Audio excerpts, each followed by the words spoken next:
Fala, gente, tudo bem com vocês? Gente, eu venho aqui reagir a um vídeo de um besterol. Por isso que eu falo, crente é um caso sério. É um caso sério mesmo. Já falei isso com muitos desonestos, não conhece muita coisa de Bíblia e fala pelos cotovelos. Paulo copiou algo do Evangelho de Lucas. Sabe o que eu acho mais interessante? É que tem gente que não estuda direito, fala um monte de mentira, como eu venho falando. Aqueles que se apresentam como apologistas são carregados de viés de mentira, de desonestidade e tantas outras coisas. A academia vai dizer, colocar, que as cartas de Paulo foram escritas primeiro. E até hoje já desafiei todos os apologetas e nenhum deles conseguiu me provar 4 evangelhos escritos no primeiro século e seus respectivos autores. Desafio todos. Até hoje ninguém aceitou debater esse assunto comigo, né? Sabe por quê? Porque prefere andar na mentira. Agora surgiu um aí dizendo que Paulo copiou algo do Evangelho de Lucas, inserido no seu Evangelho, inserido nas suas cartas. Se sim, existe uma contradição tremenda, e olha, quem eu vou apresentar aqui diz que a Bíblia é confiável, inspirada, inerrante, tantas outras coisas. Acho que tem gente que não se atualiza, não tem Simancó. E já falei, gravar react é fácil, encarar ao vivo é outros 500, né? Vamos ver o que um camarada falou de uma grande aberração, uma grande aberração. Vou colocar o vídeo aí, vou compartilhar. Vamos ouvir a asneira que o camarada ensinou. Preste bem atenção. Vai falar a respeito da minha pessoa. Olha isso aqui, lindo, olha só. Ele vai dizer que Paulo copiou algumas coisas do Evangelho de Lucas. Quer ver?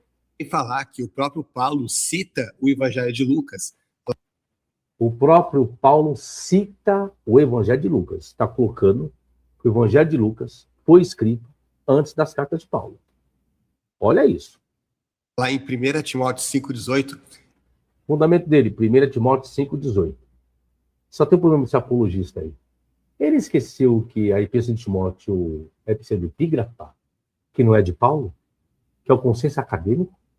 Infelizmente é isso aí. É esses camaradas aí que vocês dizem que me refutam? É esses aí? Que não sabem de nada? Vou colocar aqui o resto. Quando ele diz, pois a Escritura diz, não amordace o boi enquanto está debulhando o cereal, e o trabalhador merece o salário. Então veja, ele está citando 2 textos da Escritura. O primeiro está lá em Deuteronômio, mas o segundo a gente não encontra em texto nenhum no Antigo Testamento. Onde é que... Não encontra em nenhum texto do Antigo Testamento. Vai encontrar onde? Em Lucas. Aí o apologista, o que ele deduziu? Pronto. Paulo copiou de Lucas. Oh, meu Deus. A gente encontra que o trabalhador merece o salário. Isso a gente vai encontrar lá em Lucas 10:7, quando Jesus diz que o trabalhador merece o seu salário. Então, inclusive, se você for no grego, aliás, no grego não. No grego! Você vai ver que a própria ordem das palavras no grego está exatamente igual, está lá no texto que Paulo cita. Então, sim, Paulo estava citando o Evangelho de Lucas, o que prova, uma das muitas evidências que a gente tem, que prova que o Evangelho de Lucas foi escrito muito antes da data que os teólogos hebreus dizem. Inclusive, eu tenho um vídeo refutando a teoria do Sabino de que os evangelhos são no 2º século. Uma teoria completamente ridícula, estapafúrdia realmente.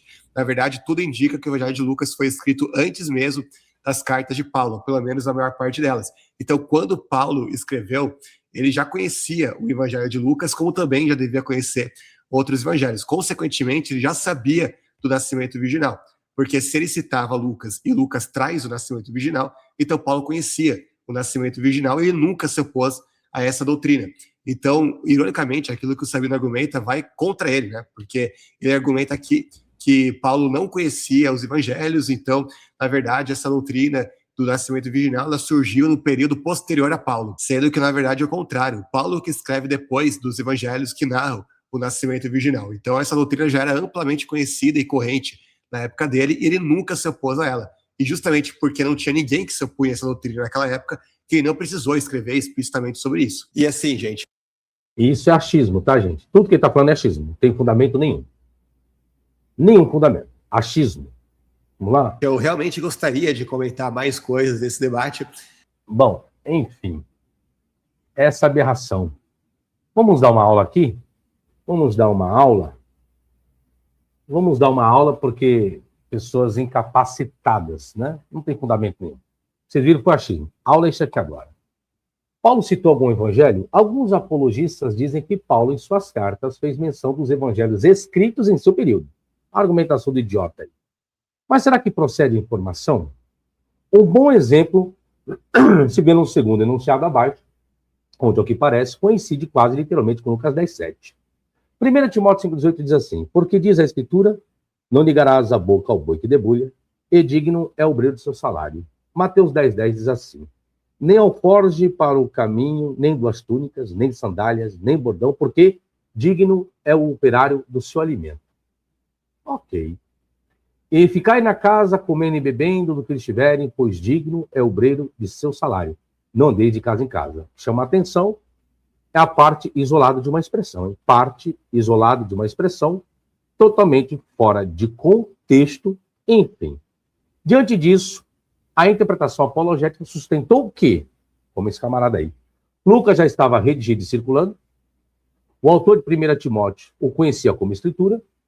Portanto, já havia reconhecimento formal de um evangelho como grafé, como escritura. Análise histórico-crítica, contudo, relativiza essas inferências.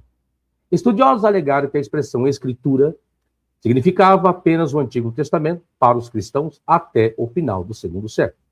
Estudiosos se opuseram fortemente à sugestão de que havia qualquer tipo de escritura cristã nesta época e sustentaram que apenas a primeira citação é considerada escritura. São vários estudiosos. Agora, o problema para esse camarada, esse falso apologista. A autoria e datação de 1 Timóteo. A maioria dos especialistas contemporâneos consideram as pastorais deuteropaulinas. Ele não sabe o que é isso. Se soubesse, não tinha falado merda. Datando-as entre 80 e 100, ou mesmo no início do século II. Argumentos principais para isso são vocabulários substancialmente distintos do Corpus Paulinus indiscutível, as cartas consideradas legítimas, estrutura eclesiástica mais desenvolvidas, aí na epístola de 1 Timóteo, episcopos, presbíteros institucionalizados. E, por último, combate às formas de protognosticismo. Isso ele não sabe. Sabe por que não sabe? Porque não tem capacidade para estudar a respeito disso. O negócio é fazer como muitos apologistas vêm fazendo, usar da desonestidade e da mentira.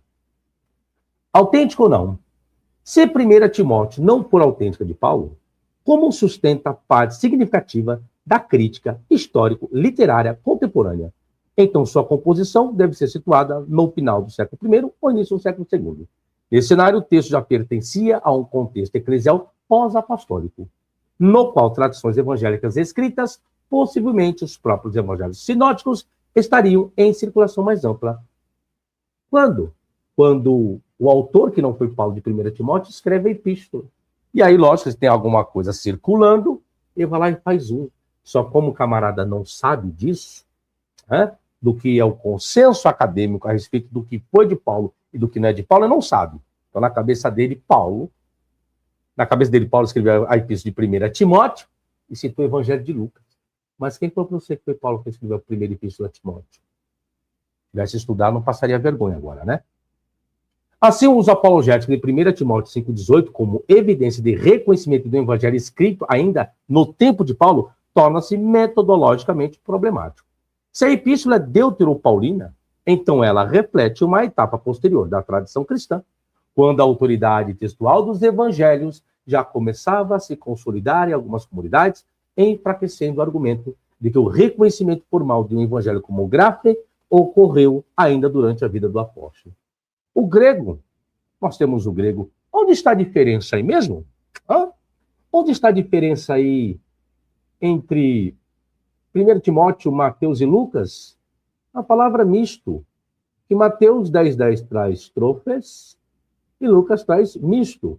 Ok. Axos ro egrates tu mistu autu.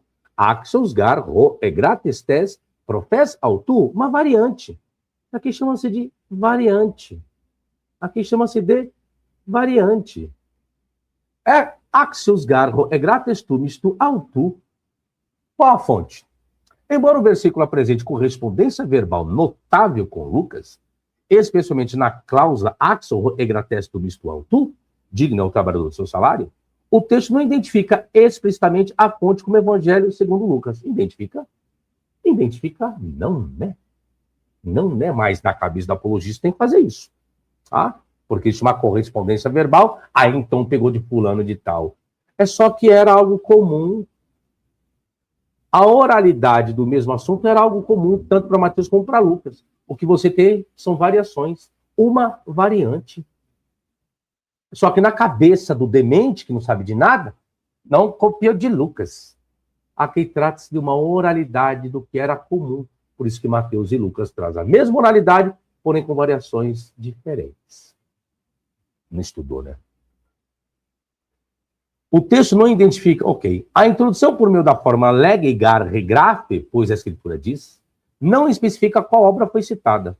E a expressão pode funcionar como fórmula de autoridade tradicional, não necessariamente como referência a um evangelho canônico já fixado. Porque na cabeça do demente aí, já existiu o cânon lá no primeiro século dos evangelhos. Deveria estudar um pouquinho mais a respeito da canonização e do anonimato dos 4 evangelhos no primeiro século, né? Mas não.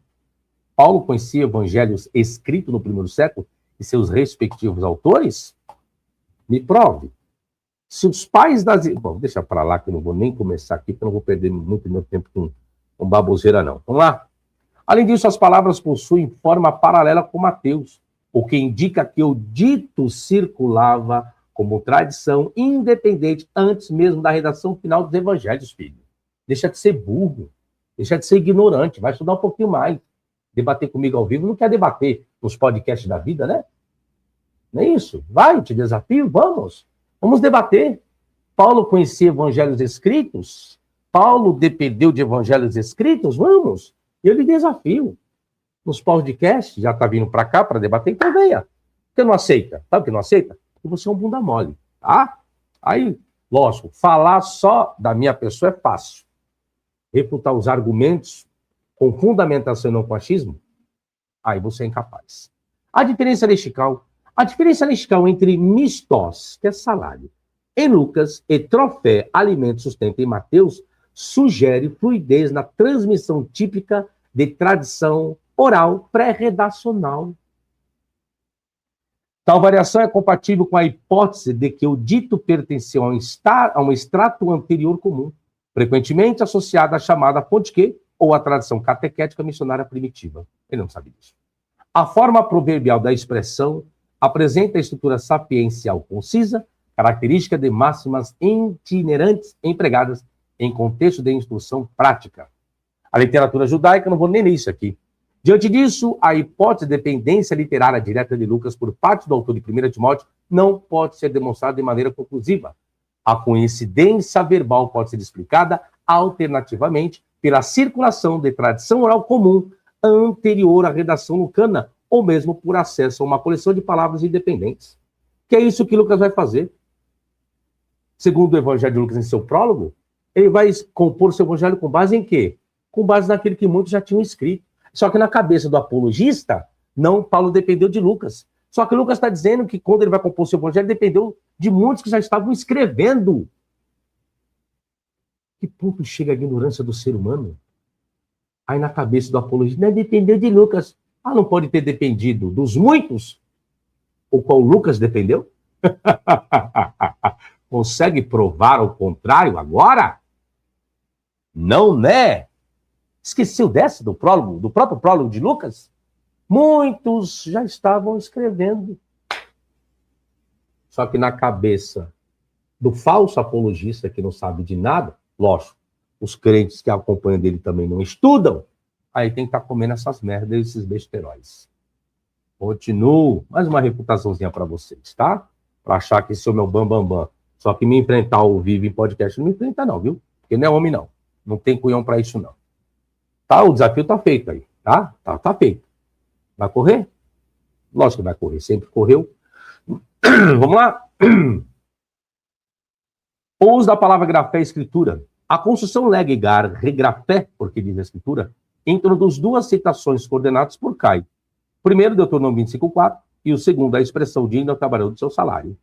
A leitura apologética sustenta que ambas as passagens são igualmente qualificadas como escritura, implicando o reconhecimento formal do evangelho como parte do cânon neotestamentário, ainda no período apostólico. A problemática. Contudo, essa inferência exige maior cautela filológica e histórica canônica. O primeiro texto, Deuteronômio 25:4, é inequivocamente parte da escritura judaica, cuja autoridade era universalmente reconhecida nas comunidades cristãs primitivas. O segundo enunciado, porém, carece de identificação escrita como Evangelho segundo Lucas, e pode ter sido incorporado sob a mesma forma introdutória por associação retórica, não necessariamente por equivalência canônica formal. É isso que ele quer colocar. Texto normativo. Do ponto de vista sintático, a expressão legegar regrafé funciona como fórmula estereotipada de autoridade.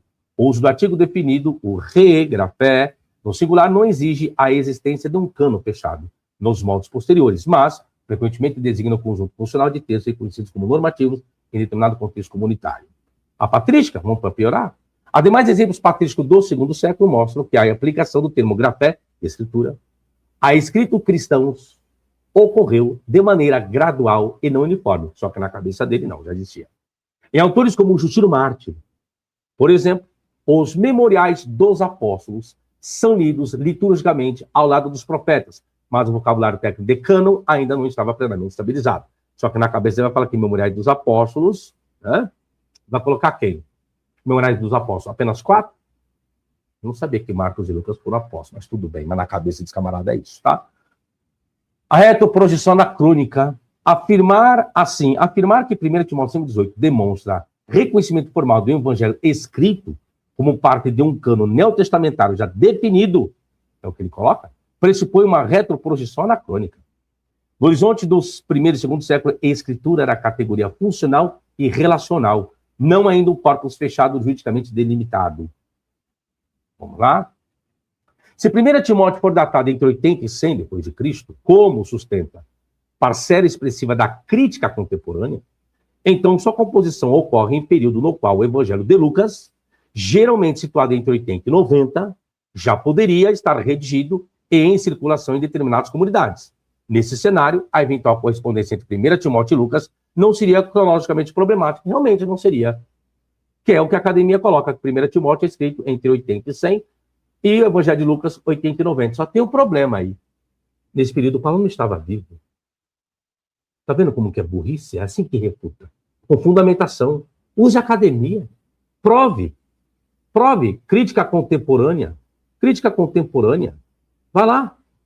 Raymond Brown. Quer falar de Raymond Brown? O cara que sistematizou o sensus plenior, que vocês apologistas defendem. Bart Ehrman. Tá difícil aí? Difícil, né? Quem é Brown agora? Vai falar com o quê? Que o cara é o quê? Ah, o cara não defende a crença de... Brown?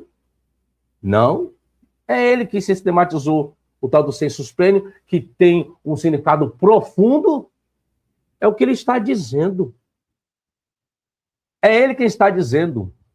É ele que está colocando datações de 1 Timóteo e Evangelho de Lucas. E agora? E agora? Como fica? Ei, meu queridinho, como fica agora o seu fundamento? Paulo estava vivo em 80? É? Meu Deus do céu. Autoridade textual e não cano, vou nem falar isso. Pseudônimo ou não? Vamos lá, vamos provar? Além disso, 1 Timóteo foi considerado pseudônimo, hipótese defendida por diversos estudiosos com base em critérios linguísticos, eclesiológicos e históricos. Então, o argumento apologético segundo o qual Paulo reconheceu Lucas como escritura perde sua base histórica. Que lindo isso, né? Poxa, Bart Ehrman. Não, Bart Ehrman não tem autoridade para esses camaradas, não. E tem uns lixos por aí para defender fé e crença. Não tem nenhuma autoridade, Bart Ehrman. É um lixo, Bart Ehrman, né? Bom, enfim. Nesse caso, não se trataria de testemunho apostólico direto, mas de um autor posterior escrevendo em nome de Paulo, já inserido em contexto no qual tradições evangélicas escritas estavam mais amplamente difundidas. O reconhecimento, portanto, seria obra de uma geração subsequente, não evidência de canonização no período paulino autêntico. Sob essa perspectiva, o texto não documentaria a origem apostólica do conceito de escritura neotestamentária, mas antes uma etapa de ampliação progressiva da categoria grafé ou escritura, na qual determinados escritos cristãos passaram a ser funcionalmente equiparados às escrituras judaicas no discurso argumentativo. Portanto, mesmo admitindo a circulação lucana no período proposto, o dado comprovaria no máximo uma fase intermediária de reconhecimento autoritativo, não a existência de um cano formalmente estabelecido, tampouco uma declaração apostólica inequívoca de inclusão de Lucas no corpo escritural.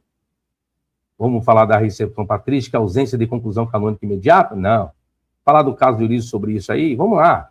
No século III, Orígenes empregou distinções classificatórias que refletiam estágios intermediários do processo. Ele reconheceu 4 evangelhos, recebidos pela Igreja Universal, mas também mencionou escritos discutidos. Escritos discutidos. Só que na cabeça do nosso ego, Orígenes vai falar isso. Circulavam-se vários evangelhos, várias escrituras, só que na cabeça dele veio de Lucas. Ai, meu Deus do céu, é difícil, é difícil. Mas porque você pega primeiro também 1 de Coríntios 11, 24 e 25, porque essa expressão só existe no Evangelho de Lucas também. Fazer isso em memória de mim. Só existe em Lucas também. No ato da ceia de Lucas lá. E aí, dependeu de Lucas também? Vai piorar um pouquinho. Em 1 Coríntios 11, 23, Paulo escreve: eu recebi do Senhor que também vos ensinei. Esse binômio, o parelabon e parédoca, é uma fórmula típica de tradição rabínica e judaica, utilizada para indicar a transmissão do ensinamento recebido de autoridade prévia. Vamos para a linguística. Linguisticamente, o uso de parelabon e parédoca indica formalidade e reconhecimento de origem externa da tradição, característica de fórmulas de mensurar judaica e de escolas rabínicas que preservavam sentenças e máximas oralmente. Oralmente. E agora? Pegou o evangelho escrito, aí você vai desconstruir o fundamento de grandes e você deixa para lá. Estudos comparativos mostram que essa dupla forma aparece também na literatura midrástica e em outros contextos de transmissão de ensinamentos autoritativos. Do ponto de vista da crítica textual e literária, essa construção indica que Paulo não estava compondo uma frase original própria, mas reproduzindo tradição recebida. Tradição oral ou escrita? Se a epístola fosse derivada diretamente de Lucas, essa passagem, de 1 Coríntios 11 também, está somente em Lucas, tá? Fazer isso em memória de mim, é só Lucas registrar isso, tá bom? Outro evangelho, vamos lá, se a epístola fosse derivada diretamente de Lucas ou outro evangelho escrito, seria improvável que Paulo empregasse uma fórmula que pressupõe transmissão independente prévia, pois a narrativa lucana já estaria fixada em forma literária e disponível para aceitação direta. É só falar segundo Lucas. Evangelho segundo escreveu Lucas. Ou seja, a presença do binômio rabínico reforça a ideia de tradição oral pré-lucana, que circulava entre comunidades antes da redação final do Evangelho. Adicionalmente, a ocorrência de paralelos textuais entre 1 Coríntios 11, 23 e Lucas 22, 19 e 20 pode ser explicado como acesso à tradição oral comum, que é isso que Lucas vai escrever em seu Evangelho. Lucas dependeu de várias fontes, só que na cabeça do camarada não. Lucas dependeu de várias fontes, escreveu seu Evangelho, agora Paulo dependeu do Evangelho de Lucas. E é esse aí que diz que me refuta? Só pegar o prólogo de Lucas, oh meu Deus. O padrão rabínico empregado por Paulo demonstra autonomia na recepção e transmissão e evidencia que a epístola documenta camadas históricas de tradição pré-evangélica, distintas do produto final literário do Evangelho lucano. Cronologia. A primeira carta aos Coríntios, preste bem atenção, múmia paralítica, é amplamente datada entre 53 e 55, baseada em reconstruções históricas do ministério de Paulo e referências internas. O Evangelho de Lucas, por outro lado, é geralmente situado entre 80 e 90 depois de Cristo, segundo critérios literários, teológicos e históricos. Se essa cronologia for aceita, torna-se evidente que Lucas não poderia ter sido fonte literária para Paulo, já que a Epístola Paulina precede em cerca de 25 a 35 anos da redação do Evangelho de Lucas. E aí, é a segunda fonte. Só existe o Evangelho de Lucas também, meu querido. A respeito da ceia, fazer isso em memória de mim aí. Paulo também, quando escreve sua carta para quando dependeu do Evangelho de Lucas?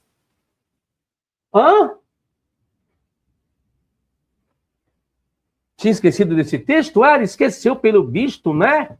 Prove o contrário aí, meu querido. Use fundamentos. Meu Deus do céu. Isso aqui é tudo referência bibliográfica, tá, gente? Tá aqui, ó. Tá aqui, ó. Tô colocando o que eu acho que eu penso como esse camarada, não. Pega lá o versículo em português, coloca o que ele acha, o que ele pensa, o achismo, a mentira e a desonestidade. E aí vocês estão achando que esse é um camarada páreo, que diz que me refuta? Só sabe falar abobrinha, rapaz. O uso do Evangelho de Marcos. Lucas parece utilizar Marcos como fonte, sendo sua narrativa paralela e dependente em múltiplos episódios. Desenvolvimento eclesiológico. Lucas apresenta estrutura e terminologia mais avançada sobre instituições da igreja, prática litúrgica e circulação missionária compatíveis com a comunidade pós-paulina. Perspectiva 70 depois de Cristo? Vou até deixar para lá, não vou nem colocar mais. Consequentemente, qualquer hipótese de dependência literária de Paulo em Lucas enfrenta um problema cronológico sério, tornando altamente improvável que citações derivem diretamente do Evangelho canônico lucano. A explicação mais plausível é que Paulo e Lucas teriam acesso a tradições orais comuns, preservadas e circulantes nas primeiras comunidades cristãs. Que isso é o prólogo de Lucas. Mas aí não, tem que mentir para os crentes aplaudirem. Justino Martins, vamos lá? A análise da redação entre os escritos paulinos e os evangelhos deve considerar não apenas cronologia e autoria, mas também formas de transmissão de tradição. Justino Martins, vamos lá. Justino Martins, em sua obra Apologia, descreveu a Eucaristia utilizando linguagem própria a Lucas e Paulo. Por exemplo, a expressão tomai e comer, isto é meu corpo, ecoa Lucas e 1 Coríntios. Mas Justino não tratou de dependência literária. Ele assumiu a tradição como recebida dos apóstolos. Isso será dito, Fergon vai dizer na página 356. Mas não, na cabeça dele é isso. Infelizmente é isso. Dependeu?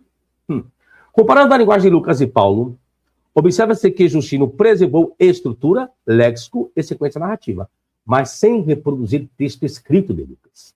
O que circulou foi tradição oral consolidada, que permitiu a Justino replicar o conteúdo com fidelidade, respeitando tanto a forma quanto o sentido teológico. Além disso, Justino evidencia como a tradição oral, pois foi a forma eucarística, não dependia de textos canônicos fixos, mas de memórias transmitidas em comunidades, liturgias e catequeses, mostrando que a patrística antiga se apoiava em tradição autoritativa transmitida oralmente. Irineu de Leão, segundo século também. Em sua obra contra as heresias, citou 1 Coríntios 11 para afirmar a realidade do corpo de Cristo, combatendo os docetistas. Ele reproduziu o núcleo lexicográfico e sintático paulino, alinhando-se com um padrão de transmissão apostólica. Comparando com Lucas, percebe-se que Irineu manteve coerência temática e verbal, mas não pressupôs dependência literária, pois seu objetivo era confirmar a autoridade e historicidade do ensinamento, não demonstrar filiação textual. Falar de origem, não vou nem perder meu tempo com isso. Aí tem um problema grave, que aí o apologista esquece.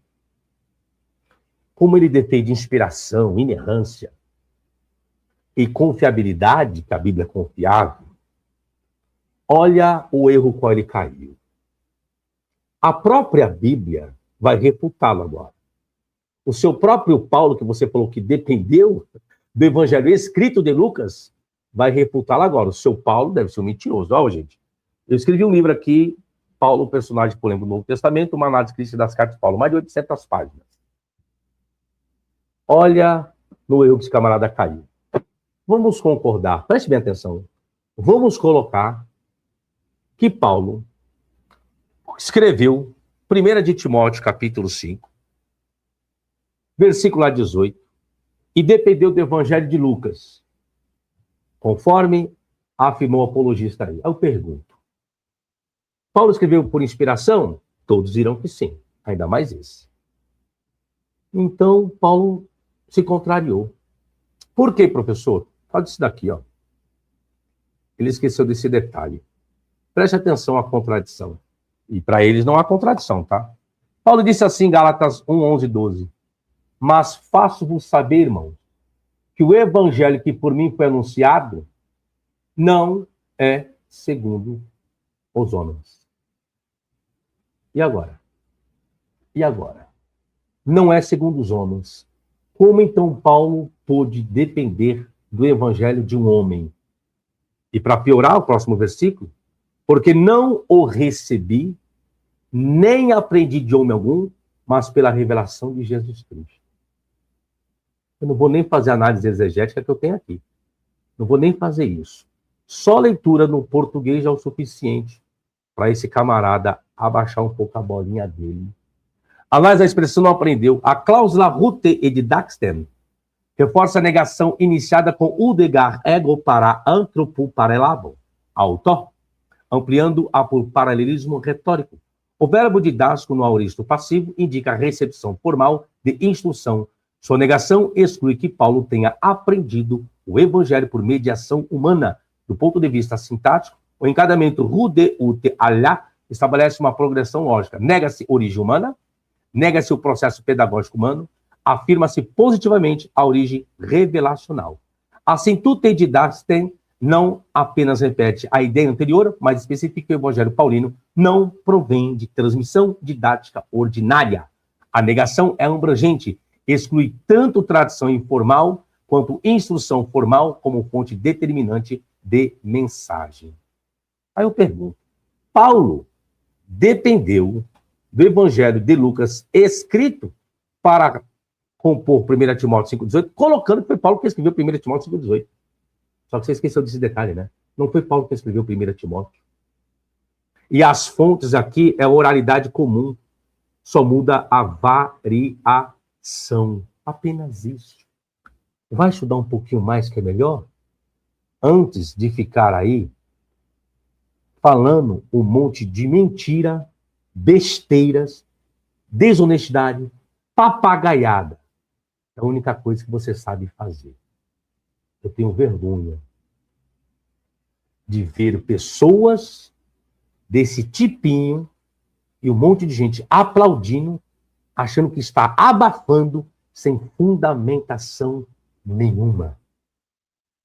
Mas fica aqui o desafio. Tá aí. Vamos. Escolhe o tema. Escolhe o tema aí, apologista. Vamos ver se você tem cunhão para debater ao vivo no podcast. Ou vai encher de mimimi. Ou vai usar de ad hominem. Sabina é nervosinha, Sabina é estressada, Sabina não é crente. Vai usar de mimizinho? Vai? Hã? E agora? Tá aí o desafio lançado. Aguarda a sua resposta. Debate comigo em podcast ao vivo. Podcast Diálogo Livre. Espero você. Quero ver se você é tudo isso mesmo que você disse. Venha, que eu lhe espero. Engula essa. Fui.